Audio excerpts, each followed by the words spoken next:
Hi, everyone. Thank you so much for joining to learn more about my research. My name is Malio Kodis. I'm a master's candidate in coastal science and policy, and I have been working for the last year and a half on researching strategic retreat for resilient climate adaptation, and specifically the role for conservation organizations in this work.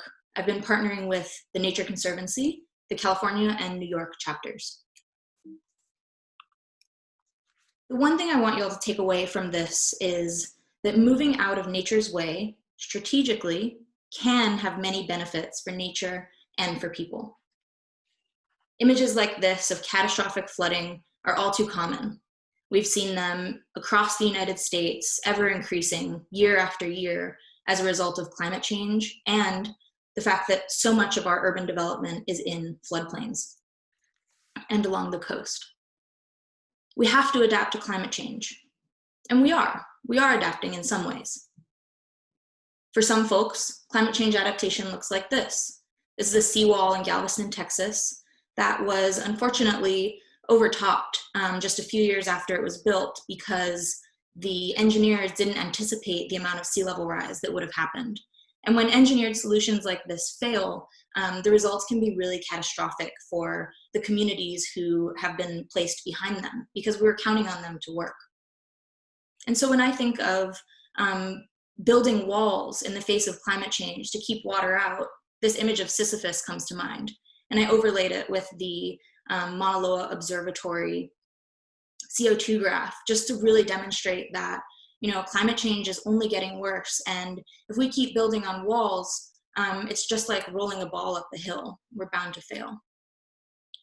At the same time, we know that nature can have a lot of benefits for communities in the face of storms or flooding.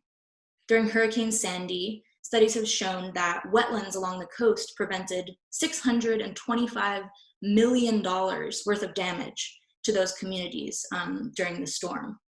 And the thing that gets me so excited about the work that I'm doing, I have a science background, but I decided to get a master's because I'm really interested in practical application of science, is that through the work that I'm about to tell you more about, we're applying what we know about science, healthy ecosystems, and promoting them to help society adapt to climate change.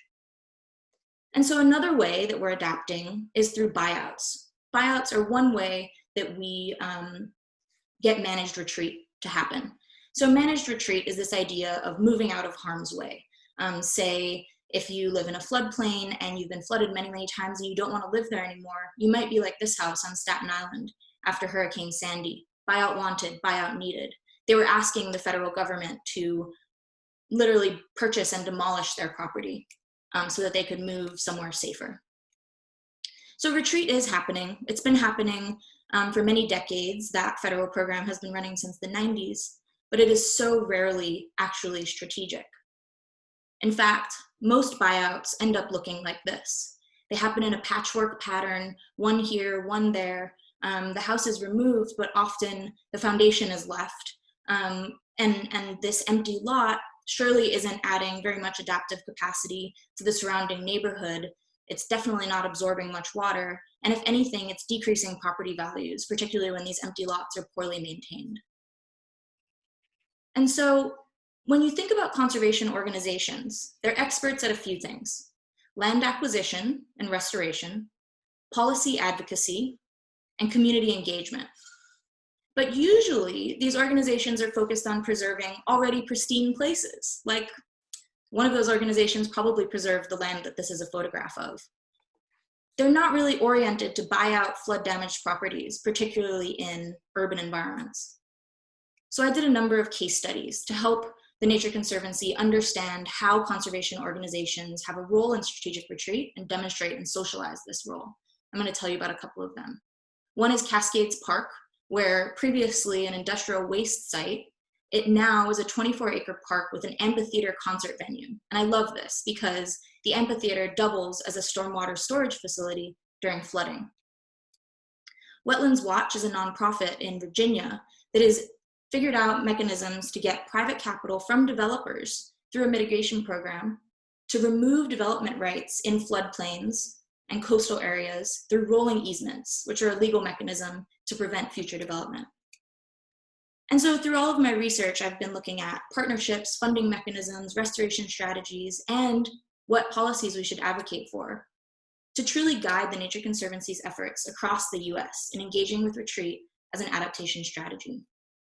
And so again, please remember that moving out of nature's way strategically can have many benefits for nature and for people.